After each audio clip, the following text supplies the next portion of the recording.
Am o strategie simplă. Iau tot. Fetele astea nu prea le-au cu loc. Ce-ai spus? Da! Hold up, swing your hand on. Anybody could be bad to you. You need a good girl who won't Torsina! listen to room. I know you want it bang bang all over you. I'll let you have it. Wait a minute, let me take you down. Wait a minute, till ya. Bang bang, there goes your heart. I know you want it bang bang. Pick up my car. I'll let you have it. Wait a minute, let me take you down. Wait a minute, It's me, no stop it. Straight to the bottle, it's sneaky full trouble. It's all. Draw the wind, get lotto, dipping in a pot of butter. Just a good day, you go, we'll get dried in engine and then we go. Rubbing it, bam, back, cooking it, queen, nigga, dominate, paramedic, this me, get hurry. If that's me, then sorry. Right outside like Holly. Then pull off in this, don't worry. If they're hanging, we're banging. Born ragged, he's snagging. It can carry up in a... Transpir câteodată. Tot timpul când vine vorba de voci aici, gândește-te că am două voci, da? Una foarte plimbată, una foarte bună, fiecare e diferit aici, da? Eu sunt, nici măcar nu sunt cântăreț, nu pot să pretind că sunt vreun Hai, cântăreț. lasă, că pe barba mea a fost piesă de piesă, ai arătat că știi. Dar știu să lucrez cu vocile. Dacă e un lucru la care mă pricep, ăsta e un lucru la care mă pricep. Hai mai zi, pe cine alegi? Locul întâi. Eu îți promit o piesă de locul întâi. Eu. Ino? Piese, Liniște, lasă fata să aleagă. viitor, scene mari, 10.000 de oameni. Eu văd în fața mea. Tu când ai văzut ultima dată? Eu zic să te hotărăști, că aici e o campanie electorală. Așa e la box, mai dai, mai iei, tot jos ajungi.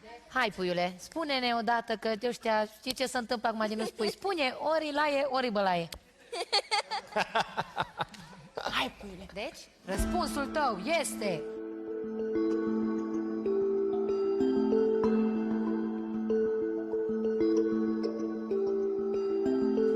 Ina.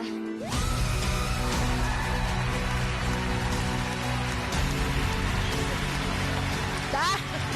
Da? Da?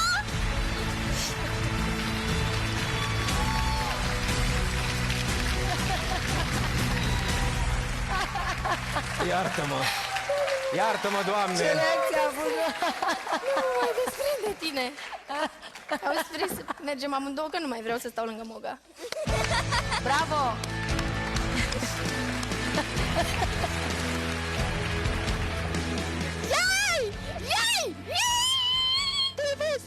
Este extraordinară, este surpriza, este cutia magică din echipa mea.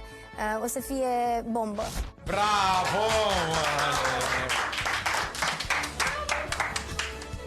Cum te simți, mă, așa? Mai erau puțin, scoteau ochii pentru tine. Se puteau pe tine. Sunt sigură că Marius, atunci când o să vină mâine și o să-i servezi cafeaua de dimineață, o să uite cu siguranță și totul o să revină la normal. Cu atât mai mult cu cât i-am spus că am fost și sunt fana lui. Să-l strâng în brațe și să-i mulțumesc că mi l-a adus Dumnezeu în cale. Bravo, mă! Este câștigătorul nostru. Da.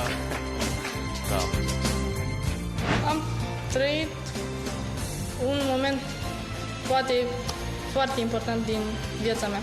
La final am crezut că nu se mai întoarce nimeni, gata, vin la anul, dar...